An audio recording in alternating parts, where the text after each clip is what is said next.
The controversy around the Little Rock School District is far from over tonight, even though the state board voted to give back local control. Good evening, everyone. Thanks for being with us tonight. I'm Donna Terrell. At first, that vote came as a relief since an earlier proposal by the board would have divided the district.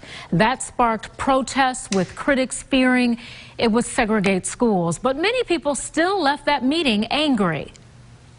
Hopefully there's a legal remedy. Hopefully there's a way to rein these folks in. Frustration coming from another vote to essentially end the teachers union by stripping its bargaining power. Our Susan L. Corey following this tonight. Now, Susan, these are two different issues, and both are leaving parents and teachers scratching their heads. Yeah, Donna, a big part of the confusion and problem here is that no one wants to get their hopes up.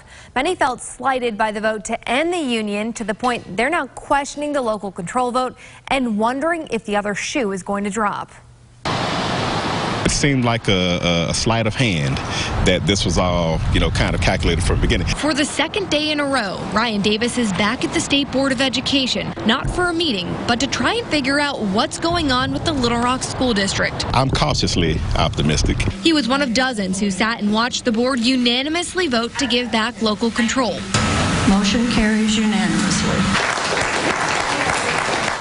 But that moment of relief is leaving more questions. The board called the vote a starting point and then hinted the state could still have a hand in the schools. Does that mean that we won't have an empowered school board? We'll have an elected one, but it won't be empowered. Adding to that concern was another vote to virtually end the teachers union. A handshake and then a stab in the back at the same time. The timing of these decisions have many asking what's going on. State Rep Tibby McCullough giving us her take on the phone. Everything was done so quickly and without explanation. I think that there was a lot of confusion in the room and a lot of frustration. She's one of many trying to find a way to bring back the union, arguing it's what's needed to hold on to teachers. We all want what's best for the students, and we have to find a way to come together and to achieve that. All part of a balance between politics and education. The schools belong to all of us.